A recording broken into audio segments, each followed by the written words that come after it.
Welcome back. I have so much to share in this episode. All the help I've been waiting on for months seemed to come at once, and our first koala sighting on our land has been wonderful. You'll meet her or him in this episode, as well as other wildlife, some native, some not. There are some gorgeous moments to share. With the heat of summer holding on as long as possible and the dam being dry, life at the bird bath has been hectic. A few regulars seem to be away this month, but most of the others were here, along with some wrens and robins.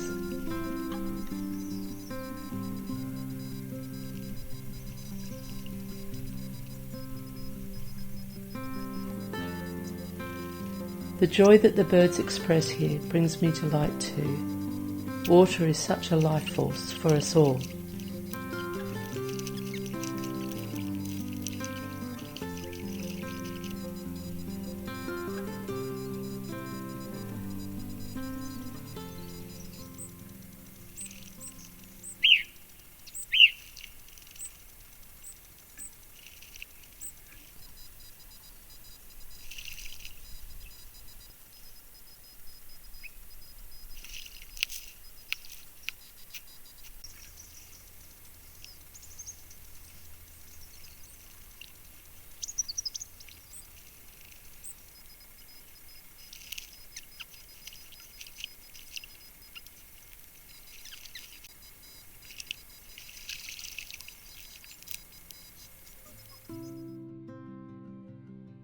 I had someone in to clear the snake hideouts off the big rock near the house. He even built some beautiful terraces from the rocks he broke up. The soil hadn't been level with the original creations, but now they're works of art.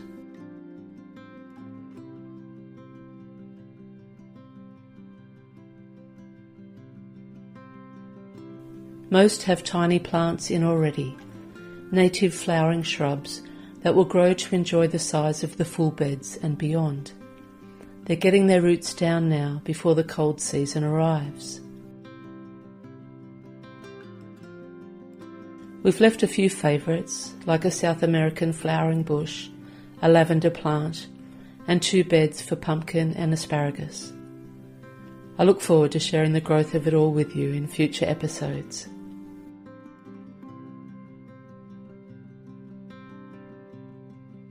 There was a very brief moment with a white deer passing by, along with a dark deer and another one more traditionally marked. They don't seem to travel alone a lot, but this beauty was in a similar place to where I met one alone last month. This was at sunrise.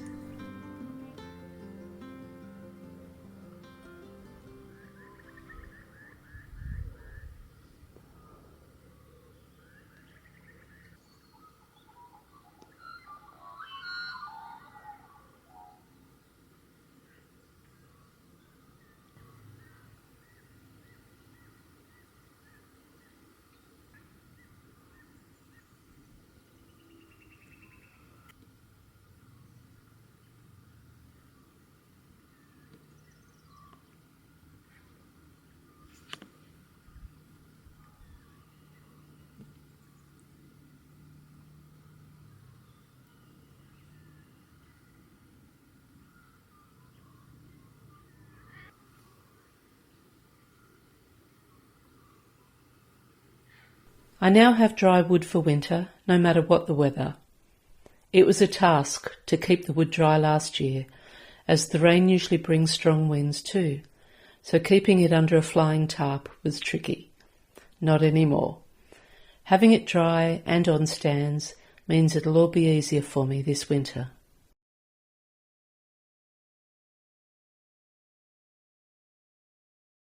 We had a koala visit for a couple of nights in the Angophora tree right down behind the back gate. A neighbour had seen one on our property before we moved in, but this was our first sighting. We'd seen others locally, but never so close to our little home.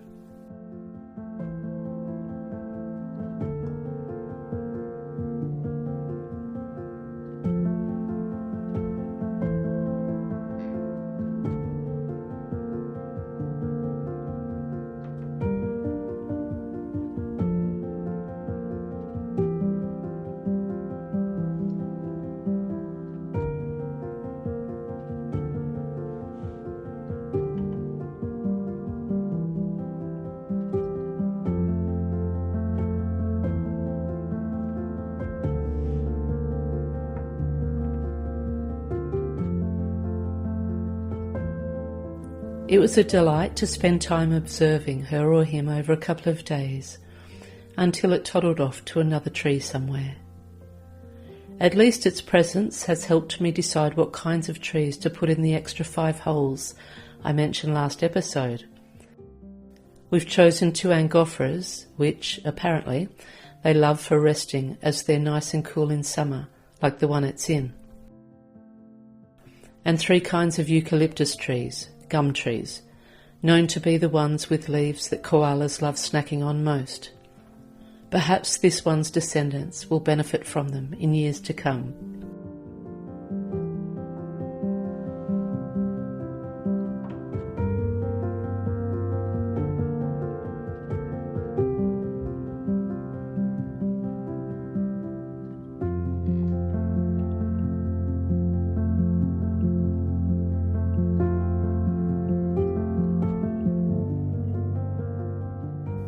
The land was desperately dry, but there was still beauty in the colours of the paddocks. I love how they change through the cycles of the day, but also through the seasonal cycles of the year. This is what the start of autumn looked like here, in the middle of the day. The only bright colours are from the fading flowers of summer, as they let go into the scent of autumn in the night air.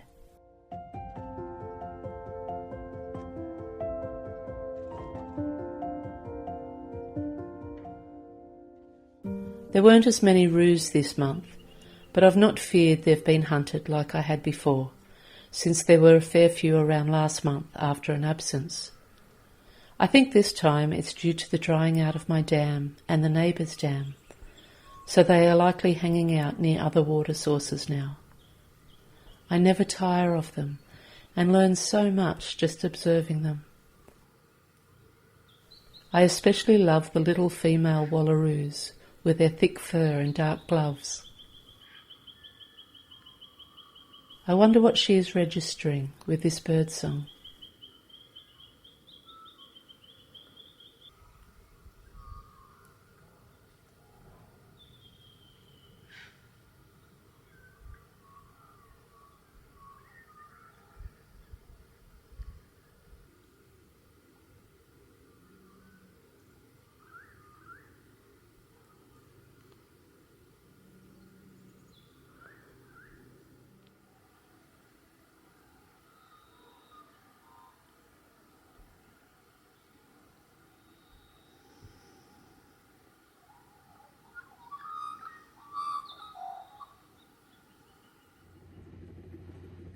With the reduction in wildlife being so obvious, I have prioritised getting the dam cleaned out and expanded. This has put the plans for the deck back a bit, but having wildlife around brings me such great joy that it has to be the highest priority, for them as well as me. I do recognise that it's not the most natural solution for water. It's not a flowing creek or river.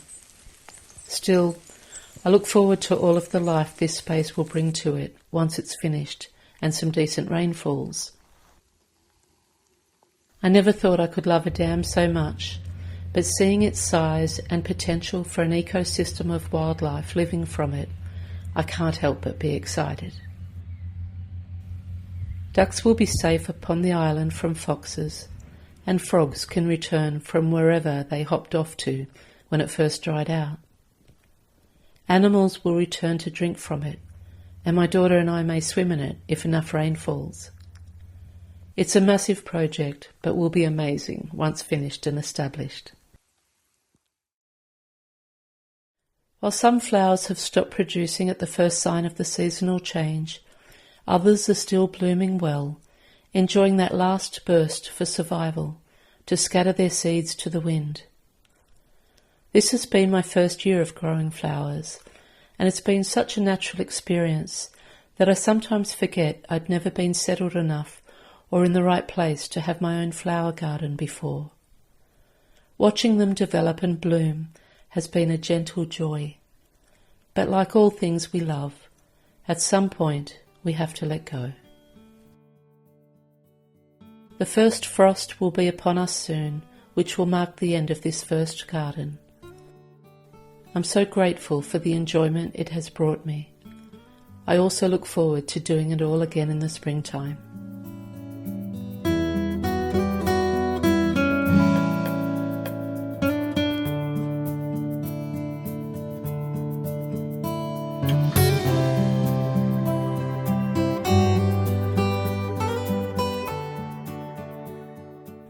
The colours of summer have now faded into the softness of autumn, thanks to the rain that finally arrived. There's nothing more snug than being in our cosy little home on a rainy day, while also knowing that the land can drink it in. Even the sky seems to have now given up its determination to deliver such strong beams upon us. Everything feels gentler, and the hibernation that the summer heat can dictate has come to a close. It's time to embrace this magical season. Thanks for tuning in. See you next month.